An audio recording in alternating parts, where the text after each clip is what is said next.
کہ اسلام نے محرم اور نامحرم کا کنسیپٹ دیا ہے اور بتایا کہ یہ محرم آپ کے رشتے ہیں، یہ نامحرم ہے، اور نامحرم کے ساتھ بات کرنے کے لیے بھی حکم جاری فرمایا، اس کے پاس تنہائی بیٹھنے سے بھی منع کیا ہے۔ جبکہ ہم جوائنٹ فیملی سسٹم میں آتے ہیں تو ہم دیکھتے ہیں کہ یہاں پر یہ کہا جاتا ہے کہ جیٹ سے کس قسم کا پردہ ہے، دیور چھوٹا بھائی ہے اس سے کیسا پردہ ہے، اور اس نام پر جب گھر والے یہ فیڈ کرتے ہیں تو ہم دیکھتے ہیں بہت سارے مسائل پیدا ہوتے ہیں، اور جو شیطان راغب انسان کو کرتا ہے اور گھر کے مسائل اور معاملات اور پردے کی جو بے حرمتی جب ہم کرتے ہیں تو یہ چیزیں نظر آتی ہیں۔ آپ اس ساری چیزوں کو کیسے دیکھتے ہیں کہ ایک طرف تو ہم یہ بات کر رہے ہیں کہ یہ سارا معاملہ جو ہے وہ لوگ تربیت کر رہے ہیں، لیکن در حقیقت جو پردے کے معاملات ہیں اور محرم نامحرم کی بات ہے، اور جس طرح سرکار نے یہ فرما دی دیور بھابھی کے لیے موت، اتنا بڑا جملہ حضور کا ارشاد فرمانا، اس کے پیچھے کیا حکمت ہے؟ اس تفصیلی کلام سے فرمائیے گا۔ طبی صاحب، اس میں جو ہم نے ابھی تک گفتگو کی اس میں جہاں ہم نے اس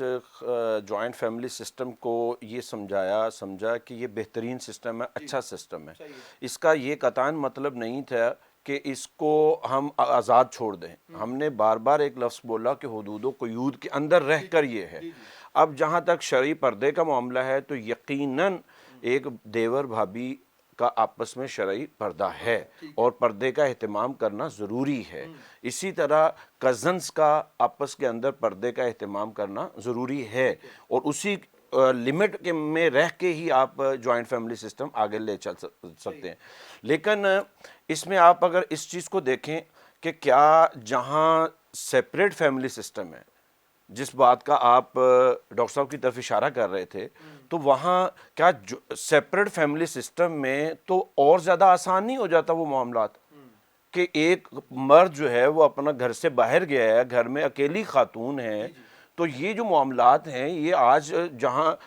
کیا وہ بھائی کے گھر میں نہیں جا سکتا؟ یقیناً جا سکتا ہے۔ تو یہ معاملات اصل معاملہ ہوتا ہے کہ آپ کی تربیت کیسی ہوئی ہے، اور آپ نے بھابھی نے اپنے دیور کے ساتھ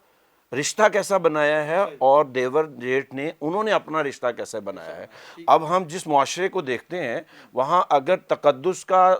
پیمانہ نہ رہے اور تقدس کا لحاظ نہ رکھا جائے رشتوں کا،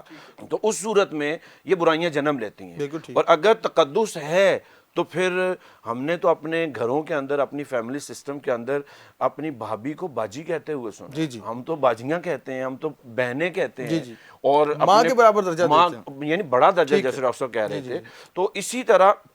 اپنے تربیت کے عنصر کو اگر آپ دیکھتے ہیں، دیکھیں اس کے سوشلی اور معاشرتی، معاشی، دینی، دنیاوی ہر اینگل سے اس کو دیکھا جائے تو فوائد بھی اپنی جگہ ہیں، نقصانات بھی اپنی جگہ ہیں۔